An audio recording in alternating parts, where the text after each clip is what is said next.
Ayan, so welcome back po dito sa Denria at Doy TV Sports. Well, yan na nga po Ito po yung ating pagko-comment, okay? Dito po sa talaga palang confirm na nangyari. Dahilan kung bakit po nilisan na or kung bakit itinraid itong si Stan. Okay? So malalaman po natin mamaya, hihimayin na natin tulad po na pinangako ko sa nakaraang content. At ilang mga pa-shoutout at ilan pa pong mga chismis. Ay hindi chismis, totoo pala to. Showbiz, mala showbiz na balita po tayo na ito pa raw pong misis ni Gio Halalon, nag-post din. At ito nga po, this time is serious, guys, serious. Bakit? Abuse po ito for women and children, okay? Yan po ang ating mapag-usapan at bago po yan, subscribe na po kayo at ako po yung nagwe-welcome sa mga bakabagong subscribers po natin. 15 new subscribers po ang pumasok dito sa ating nakaraang content. Maraming salamat po. Okay, so yun na nga po. Ito nga pong si Maris Racal. Lagi tayo napupunta kay Maris. Showbiz si Doy. Sayang ang views. De, joke lang. Wala tayong title na ganyan. Anyway, Nestor Binarao, sir. Shoutout po. Ang aga na shoutout mo, sir. So, naka-ready na yung mga shoutout. Okay. Namaya po yan. Mabilisan lang to. So, yun na nga po. Confirm na po. Hindi na po to rumor ngayon. Not rumor anymore.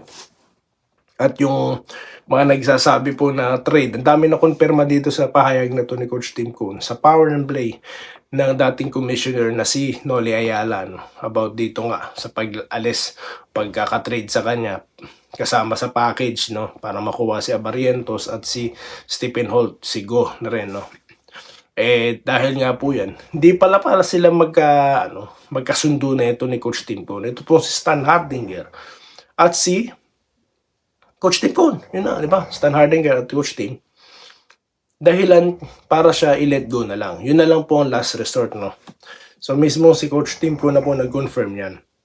So ang mga nagsasabi na yung trade, balikan natin, ay tawag dito, is fair talaga. Kasi nga, naniniwala pa rin si Coach Tim Cone na tremendous talent pa rin si Stan Hardinger. At sa edad niya nga, ina-expect niya pa na maglaro pa ito sa ibang liga di ba? So hindi pa siya gaano kumbinsido na magre-retiro na ito sa edad and at the same time sa laro nito. Biruin nyo, ilang puntos, 16 to 18 points, di po ba ang ina-average na ito sa Terra Firma bago ito ngayon hindi na naglalaro, di ba nga nag-anunsyo na magre-retire daw siya, di po ba? So di niya rin sigurado kung what's going on there, pero hearing from Coach Tim Cone na yun pala, naglalaro sila pero hindi pala sila magkaintindihan, Kumbaga, talagang, alam niyo naman po, pag di nagkakaintindihan, laging may siguro may mga pagtatalo dyan, Siguro sa sistema ni Coach Tim, hindi sangkayon itong si Stan, okay? So, yan siguro, posible, Pero, sabi nga ni Coach Tim, hindi niya rin sigurado, hindi niya alam. So, ganun din ang sasabihin natin dyan. What's going on with the Terra Firma, okay? At, ibang update Ito palang, may bago palang ko po nang papasok sa susunod na content po natin yan pag-uusapan, okay? So, mabilis lang. Total naman, nandiyan na sa thumbnail isang shipping company umaalingas-ngas pero rumor lang po yan guys, rumor lang po yan kasi nga wala pang letter of intent, okay? So more on updates kapag mayroon na po tayo nabalitaan mismo. Si Kome minsan mismo nagsabi niya na wala pang letter of intent, okay? Ayaw niya pangunahan. So yun, so yan pala ang dahilan kung bakit po na-trade ito si Stan, okay? Hindi dahil matanda at kaya nga nagulat tayong lahat. Maski ako, actually nagulat talaga ako nung kasama sa package ng si Stan. Okay? Pero di tayo nagulat ng kasama si Kasi nasabi po natin yan di ba? Kasi nga alingas-ngas to na si Holt daw kukunin. Ang sabi ko nga, kapag kasama si itong si tawag dito,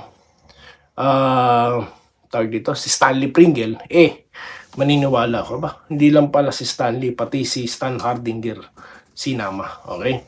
So, yun po ang ating napag-usapan at ilan pa po. Ito nga pong misis daw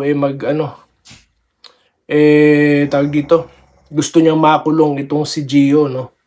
Parang ganun kasi nga magsasampa siya or nagsampa na ng reklamo. Alam niyo naman po na napag-usapan na noon yan si Gio, di po ba?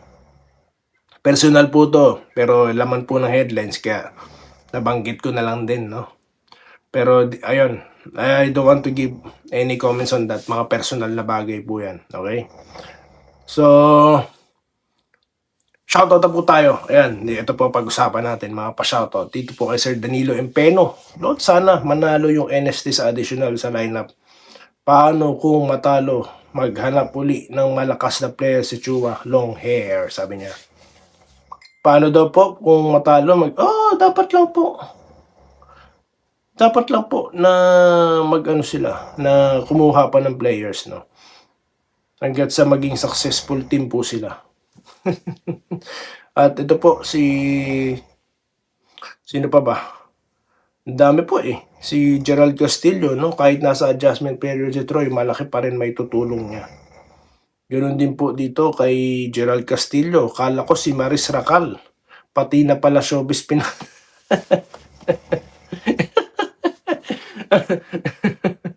hindi. Showbiz. Ano lang po, nagjo-joke lang tayo, okay? Dito po kay Sonex Kagulada. Ayan, salamat idol sa pagbalita ng tama, sabi niya. At dito po ulit sa kanya, good luck daw po sa Hinebra. At si Dolor Eduardo, Boss Doy, paunti-unti, pansin ko pataas ng pataas ang viewer nyo sa Congress. Salamat po sa Dolor. Opo, dahil po sa inyo na patuloy na nanonood. At kay Jeff Barciliano, no? Tingnan na lang natin sa laro. Baka pag natalo pa lineup na yan, na idadahilan. Wala po yan. Panalo po yan.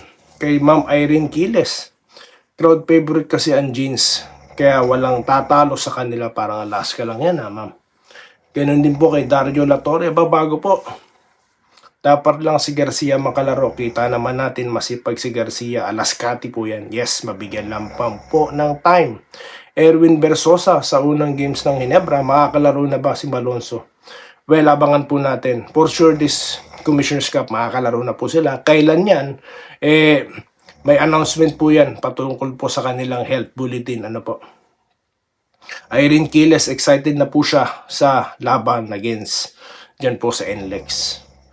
At good PM din po. Good morning po sa inyo dyan, ma'am. At kay Joel Villanueva, si Sir Joel. Hi, Idol, good day. Sali ako. Sumasali po siya sa ating grupo. Okay, grupong shoutout. If okay sa'yo, dito ako, Riyadh, Idol, habang nag-work ako. Salamat po, sir, no? At ingat po kayo dyan, sa trabaho nyo. At ilan pa po mga OFW, ingat po kayo. Yun din po kay Wilfredo Bautista, no?